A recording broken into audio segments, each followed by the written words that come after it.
हर पल आपके साथ। नमस्कार, आप देख रहे हैं हर्पल न्यूज और मैं हूं आपके साथ तनु बालियान। बुलेटिन में आपका स्वागत है। तो चलिए रुक करते हैं कुछ खास खबरों का, लेकिन उससे पहले एक नजर अब तक की सुर्खियों पर। कांग्रेस का चुनावों से पहले महामंथन, कांग्रेस पीसीसी की अहम बैठक, बढ़ती कोरोना को लेकर हुई चर्चा। पाटीदार नेताओं के साथ कांग्रेस की बैठक, सीएम भूपेश बैठक में हुए शामिल, आगामी चुनावों को लेकर चर्चा।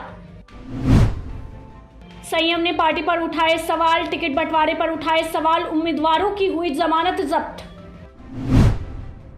राजस्थान में रेजिडेंट डॉक्टर्स की हड़ताल, कई मांगों को लेकर किया प्रदर्शन, सरकार पूरी करे डॉक्टरों की मांग। 12 दिसंबर को कांग्रेस की महंगाई हटाओ रैली का आयोजन होने जा रहा है, जिसको लेकर पीसीसी में अहम बैठक हुई। इसमें रैली की तैयारियों को लेकर मंथन हुआ, साथ ही रैली को लेकर कमेटियों का भी गठन किया गया। इस बैठक को लेकर प्रदेश प्रभारी अजय माकन भी जयपुर पहुंचे। इस बैठक में सभी प्रभारी मंत्री और पदाधिकारी शामिल हुए। इसके अलावा मंत्रिपरिषद की बैठक का आयोजन भी हुआ। इस बैठक में कोरोना के बढ़ते मामले को लेकर चर्चा की गई, साथ ही कांग्रेस की रैली को लेकर भी चर्चा हुई। गुजरात में नरेश पटेल समेत मुख्यमंत्री भूपेंद्र पटेल समेत पाटीदार नेताओं की बैठक खत्म हुई। पाटीदार नेताओं ने भूपेंद्र पटेल से कई मुद्दों पर चर्चा की। बैठक में मुख्यमंत्री ने नरेश पटेल को आश्वासन दिया कि पाटीदारों के खिलाफ सभी मुकदमे वापस लिए जाएंगे, साथ ही शहीदों के परिवार को नौकरी देने का वादा किया।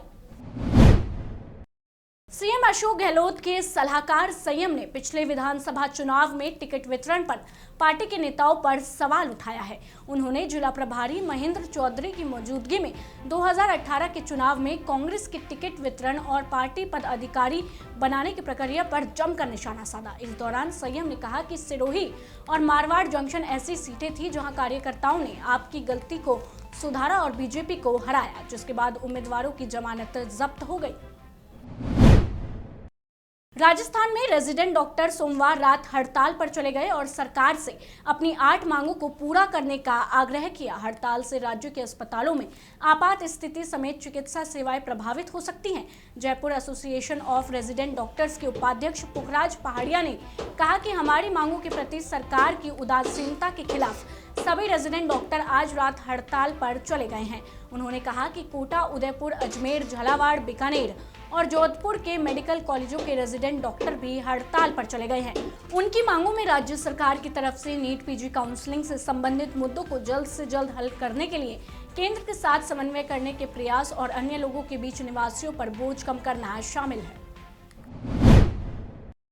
राजस्थान में कोरोना वायरस के नए वेरिएंट पॉजिटिव पाए गए सभी 9 लोग एसिम्प्टोमेटिक है। जयपुर के मुख्य चिकित्सा स्वास्थ्य अधिकारी डॉक्टर नरोत्तम शर्मा ने सोमवार को कहा कि राजस्थान के जयपुर में सभी 9 ओमिक्रॉन कोविड-19 प्रकार के रोगी एसिम्प्टोमेटिक है। जम्मू कश्मीर, हिमाचल समेत पहाड़ी राज्यों में हुई बर्फबारी ने राजस्थान में ठंड बढ़ा दी है। मंगलवार को प्रदेश के उत्तरी हिस्से में तापमान में गिरावट आई है। बीकानेर, गंगानगर में सीजन में पहली बार तापमान 10 डिग्री सेल्सियस से नीचे आ गया है। वहीं सीकर के फतेहपुर में पारा सोमवार के मुकाबले लगभग 5 डिग्री गिरकर 3.5 पर पहुंच गया है। हनुमानगढ़ और चूरू में सुबह से कोहरा छाया है। अहमदाबाद में मंगलवार को जगदीश ठाकुर का प्रदेश अध्यक्ष नियुक्ति का पदवी समारोह आयोजित हुआ, जिसमें जगदीश ठाकुर ने बताया कि हम 5 पांडव हैं, 100 कौरव है। आप वाइब्रेंट में 25,000 रुपए की डिश देते हैं और आप युवाओं को 50 रुपए की भी डिश नहीं खिला सकते। मैं गुजराती और कांग्रेसी हूं। वहीं भरत सिंह सोलंकी ने मुख्यमंत्री भूपेंद्र पटेल पर निशाना साधा। गुजरात बीजेपी प्रदेश अध्यक्ष CR Patel suspended police constable Gujarat का राज चला रहा है। वहीं हार्दिक पटेल ने बताया कि खोदलधाम नरेशा भाई स्वतंत्र रूप से निर्णय ले, सरोवर को बूंद बूंद भरने के लिए पार्टी आगे आएगी। अहमदाबाद पुलिस ने एक बड़ी योजना शुरू की है। पुलिस परिवारों की मदद के लिए पुलिस परिवार कल्याण योजना शुरू की गई है, जिसकी नौकरी के दौरान कोरोना, किसी अन्य गंभीर बीमारी या दुर्घटना से मृत्यु हो जाती है, उसकी मदद की जाएगी। बता दें कि घटना में कोरोना से मरने वाले 16 पुलिस अधिकारियों में मृतक पुलिस कर्मियों के 12 परिवार को 25,000 रुपए का चेक और टैबलेट दिया गया। इस योजना का शुभारंभ सोमवार शाम शाहीबाग सरदार वल्लभ भाई पटेल राष्ट्रीय स्मारक पर किया गया। इस संबंध में जोन 4 के डीसीपी राजेश गढ़िया ने कहा कि ये योजना शहर की पुलिस की तरफ से ड्यूटी के दौरान शहीद हुए पुलिस कर्मियों के परिवार के सदस्यों के सहयोग की भावना से शुरू की गई है।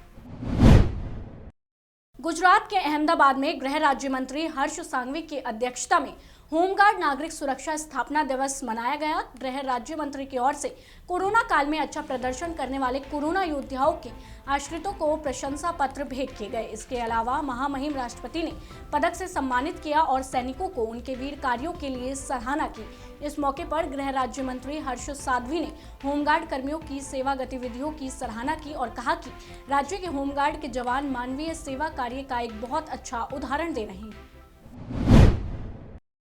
गुजरात के पाटन से साइबर क्राइम का मामला सामने आया है। यहां 2 साइबर अपराधी केवाईसी को ऑनलाइन अपडेट करने के बहाने से बैंक खाता धारकों को उनका मोबाइल पर बैंक के कस्टमर केयर के तौर पर टेक्स्ट मैसेज भेजता था। बाद में स्क्रीन शेयरिंग की मदद से अपराधियों ने पीड़िता के अकाउंट का यूजर आईडी और पासवर्ड चुरा लिया। उसके बाद बैंक में जमा राशि को एटीएम से निकाल लिया। इस मामले की जांच पाटन की साइबर क्राइम टीम ने की और दोनों अपराधियों को गिरफ्तार कर लिया। अपराधियों के पास से कुल 92,500 रुपए के साथ साथ 54 सिम कार्ड और अलग अलग कंपनियों के 12 फोन के साथ साथ धोखाधड़ी से मिले 34,500 रुपए जब्त किए गए।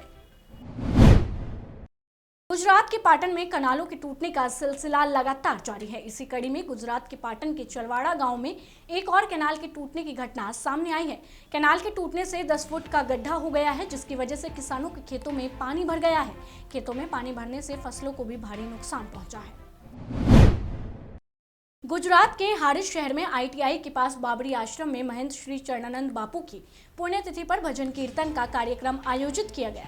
भजन संध्या पर बड़ियार पंथक के संत महंत भी कार्यक्रम में उपस्थित रहे।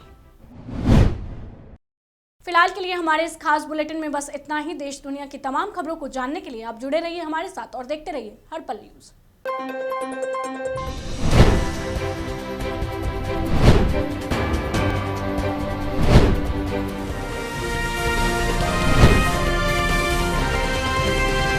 हर पल आपके साथ।